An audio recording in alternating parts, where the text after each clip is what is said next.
Are you looking for recipes that are quick and delicious? I've got you covered. I'm Chef D Malfi and welcome to Plant-Based Made Easy. Today we're gonna make a super fast and super nutritious lunch. It is one of my favorite recipes. I'm making this more and more often because it's so fresh, it's so delicious, like I mentioned, and it's all about eating the rainbow today. It is super colorful as well. So today we're making sesame ginger quinoa salad. If you've never gotten into quinoa, then I hope that by the end of this episode, you are going to be a lover of this grain. But wait, it's not a grain. It's actually a pseudo seed. Let me just give this seed a praise for a moment. In this bag here, we've got these little tiny grains. They are actually seeds and they don't look like much. They're little tiny like circles, right? And they get super soft and they kind of like turn super bright yellow when you cook them. Now this is white quinoa, but the cool thing about this is that quinoa, it packs a protein punch. Only a quarter of a cup is going to give you 6 grams of protein. And in today's quinoa salad, we're using 2 full cups. So that's going to give you 48 grams of protein in total. That's a lot. All right, so let's get started. First thing that we need is to cook the quinoa. I've done this ahead of time. It's really like making rice. It's 2 cups water to 1 cup quinoa. It's going to end up yielding about 2 full cups of fluffy quinoa. And I'll show you in my overhead here. Look at this, right? Let me give you a little quick like close up. It gets puffy, it's soft, it's super flavorful, it's super delicious. So we need 2 cups of this. The next thing that we want is we want to add some really colorful ingredients. I'm going to start with shredded carrots, which I pre-shredded before I got here. Any yellow shredded carrot will be great, or you can use rainbow carrots. Throw all of these ingredients now right into your quinoa bowl, all right? Now I'm using my handy dandy salad bowl. This is my orange salad bowl. I love to use the same bowl over and over and over again for salad because it kind of keeps me knowing what's going to be on my plate. I always make salad in this bowl and I always look forward to it. So the next ingredient that we want is our purple ingredient. I want some red cabbage. So I'm going to slice this up into really thin sliced pieces. I'm just going to take that piece off because it's a little dry. And now watch me as I go. I'm going to just take this core, remove it, and then I'm gonna actually make it into 2 chunks so that it's much easier to grate or slice, okay? So take your sharp chef's knife and just go for it. You wanna really make this as thin as possible, and you wanna slice this all the way through. All you really have to do with cabbage is take out that outer skin or the outer layer, wash it up, and then give it a slice. There we go. You can do this in a food processor as well. This is going to go right in. Now I want 1 cup of red cabbage shredded. I want 1 cup of grated carrots. That's probably perfect. The rest I can just save for the next meal. Put it right here. Now we've got our orange, we've got our purple. We next need something red. I'm going to use these. You can use any pepper that you'd like. I love these baby bell peppers. Have you seen these at the market? Grab yourself a bag of these. These come with yellow, orange, and red. And I want the equivalent of 1 red pepper. So it's like 4 to 5 of these baby bells. Remove the stems. And the cool thing about these baby bells is that you actually don't really have to remove the seeds or the ribs. Because they're babies, they're not that spicy. They're actually more on the sweet side, which I really, really, really love. And I'm going to use red today because we're already representing the orange with my carrot. And I want to make sure I'm representing as many colors as absolutely possible.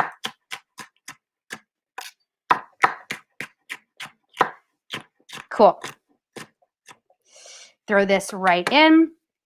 End up with about 1 red bell pepper that's thinly sliced. And I'm making sure that everything is sort of like sliced to the same thickness. That's the goal here.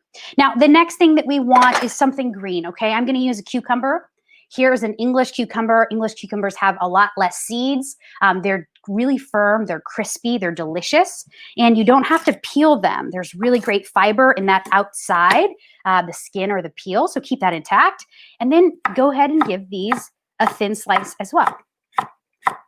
You can use regular hothouse cucumber, but you might want to peel the regular cucumber if that's what you're using, and you might want to de-seed the regular cucumber as well. Regular cucumbers tend to have a lot bigger seeds, and I don't love it as much, so I always opt in for the English. This goes right into my bowl. Now I need another green element. This is plant-based made easy after all, so we want all the green things. We really want all the rainbow colored foods, but we want another green element. I'm going to use edamame. This is going to give you another pack of protein. I'm going to use half a cup. I've steamed these ahead of time. They're so great. This is a soybean. It is really, really delicious. It's soft. It's almost like salty. It's creamy, buttery, and so good. Half a cup. That goes right in. Now, I want to add some nuts. I love nuts, and today I am going to add peanuts. You can add cashews. You can add walnuts, macadamia nuts, whatever you want. And you know, these are halved peanuts. These are roasted and salted. And I kind of like that big bite or crunch. So I'm going to throw them in just like this. If you have whole nuts though, I recommend just giving a rough chop. Throw that right in. Now, we want some herbs, okay? So one of the things that I love about lunch or midday meal is that I want to keep it super flavorful and super fresh. One of the best ways to do that is to incorporate fresh herbs. Now, these are soft cut herbs or soft herbs, and the way to hold soft herbs is actually hold them in a vase of water, just like freshly cut flowers. So I have some basil here and cilantro, and you can see I have them in a little mason jar with about 3 inches of water or so. This is going to keep your herbs super vibrant and standing straight up for like weeks and weeks in your refrigerator. If you keep this and you keep just changing the water every day or so, you're going to really see that you have fresh herbs on hand all the time. So that's a really great tip. I'm going to grab a bunch of the basil as well as the cilantro. You can use anything, parsley, parsley and cilantro, just basil, just cilantro, whatever you want. And the cool thing about this is that you can take off the stems. Those need to go in the compost because they're not so tender. But for the rest of these, I'm going to do a quick chiffonade. Now, in French cooking terminology, chiffonade means a little ribbon. And one of the best ways to do this is to take all of these off the stems and then to stack all the leaves going in the same direction. That's how we were taught in culinary school. And then to wrap everything up like a cigar. Yes, they also taught us that.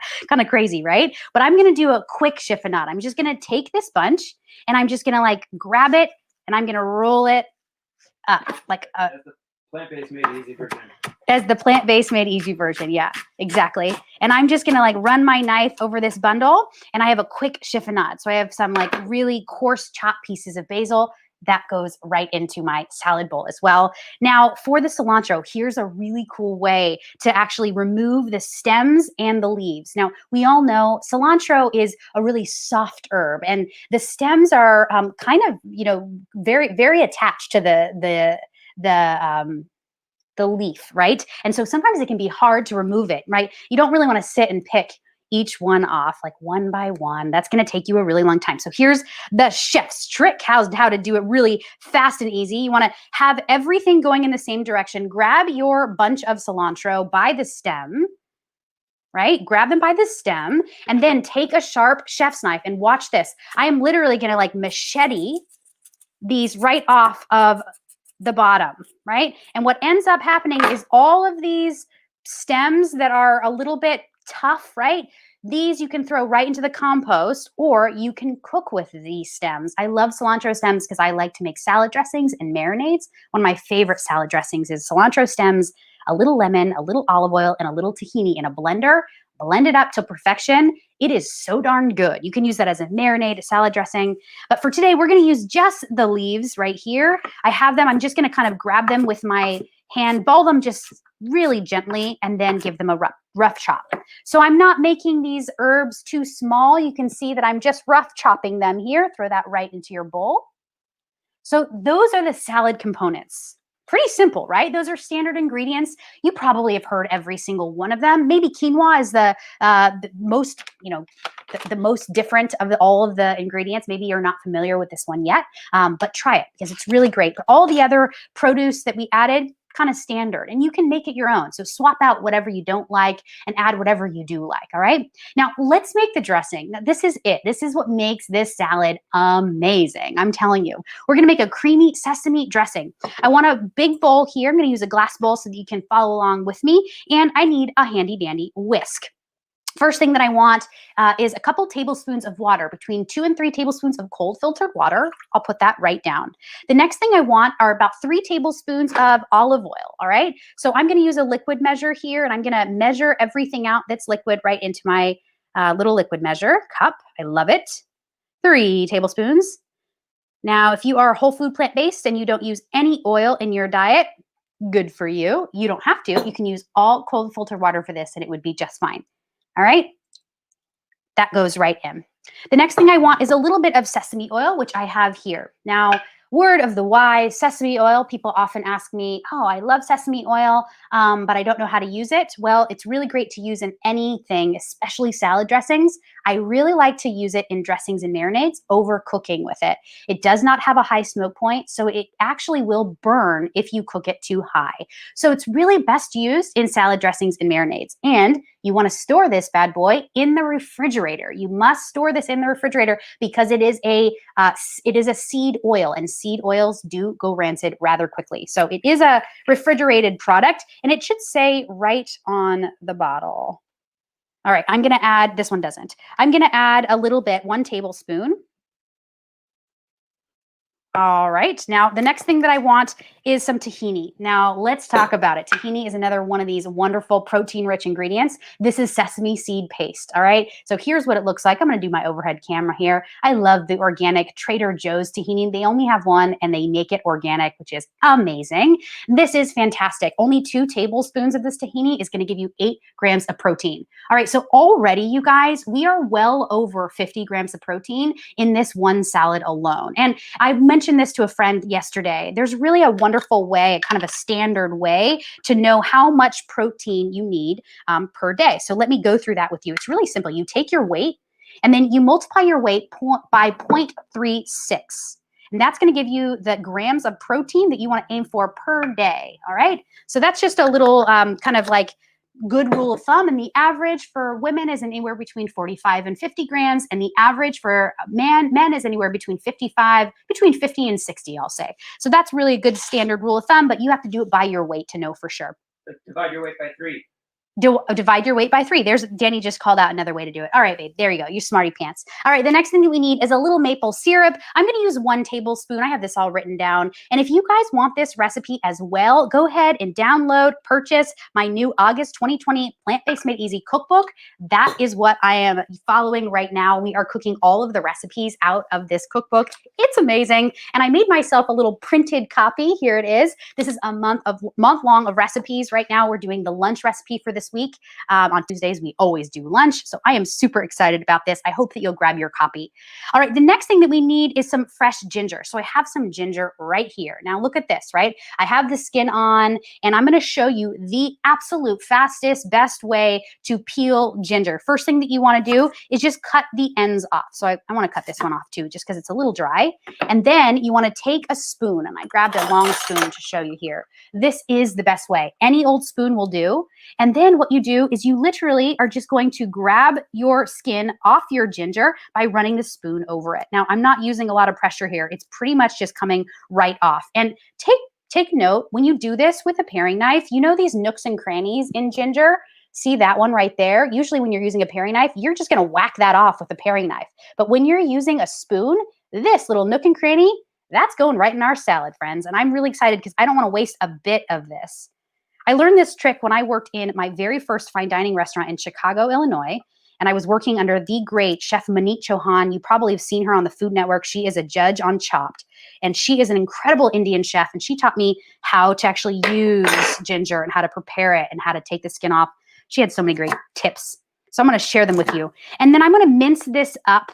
I'm just going to cut it in 4 pieces, which I have done. And then I'm going to give it a really quick mince. All right. So I'm going to go over it first with my chef's knife like this. And then I'm going to take my chef's knife and kind of rock it back and forth.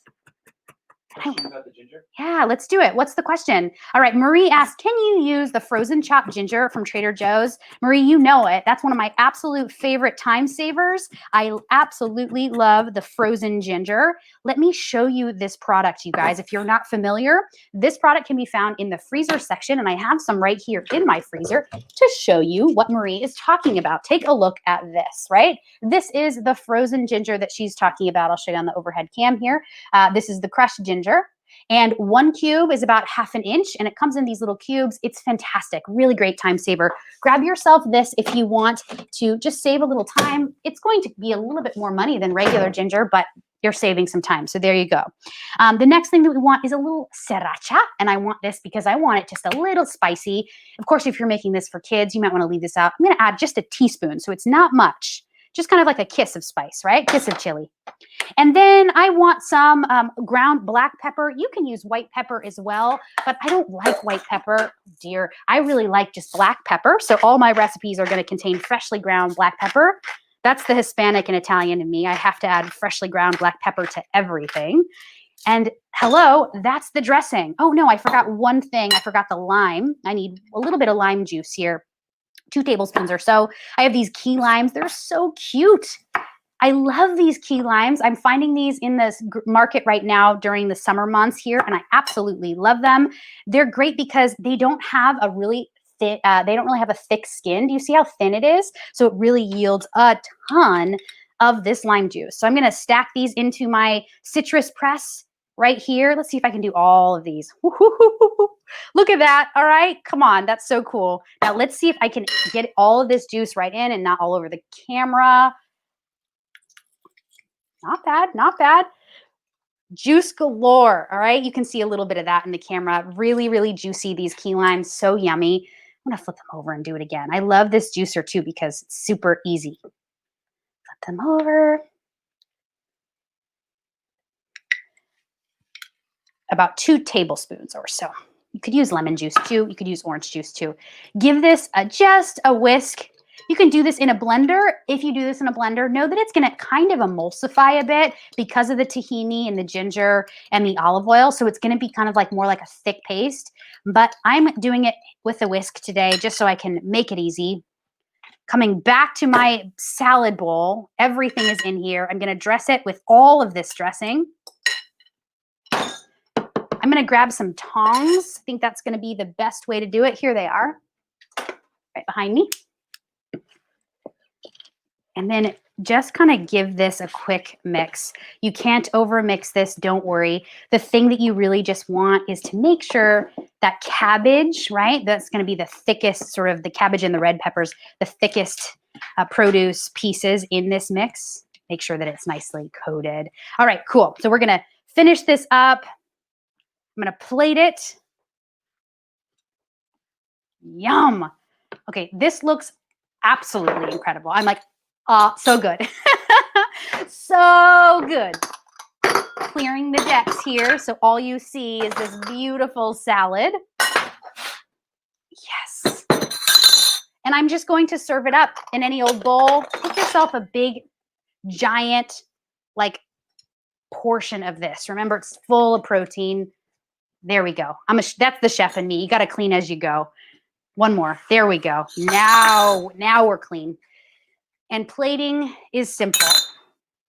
You don't really even need to garnish this because everything that you want is already in this mix. You don't need to put any extra oil, sesame oil, olive oil on top. Some people like to do that on their salad. Notice that we didn't use any salt in this recipe. This is going to be super flavorful just as it is. And here we are. The sesame ginger quinoa bowl is ready for the enjoying. So yummy. Super colorful too, right? I'm going to give this a little bite because I have to. I just want you to just like be with me during this bite. Let's give this food a little gratitude. Thank you, food. Thank you, quinoa.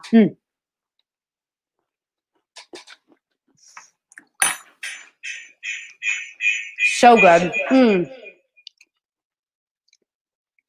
Man, is that yummy. So flavorful. It's limey. It's gingery. It's got so much crunch. That quinoa is delicious. It's fluffy. Try this, you guys. You will not be disappointed, I can assure you.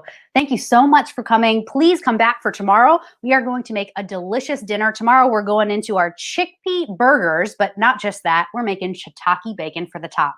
I hope to see you there. If at any point you have questions, let a sister know. I'm available to you. I love you all so much. Have a wonderful rest of your day, and I'll see you next time. Bye. Peace.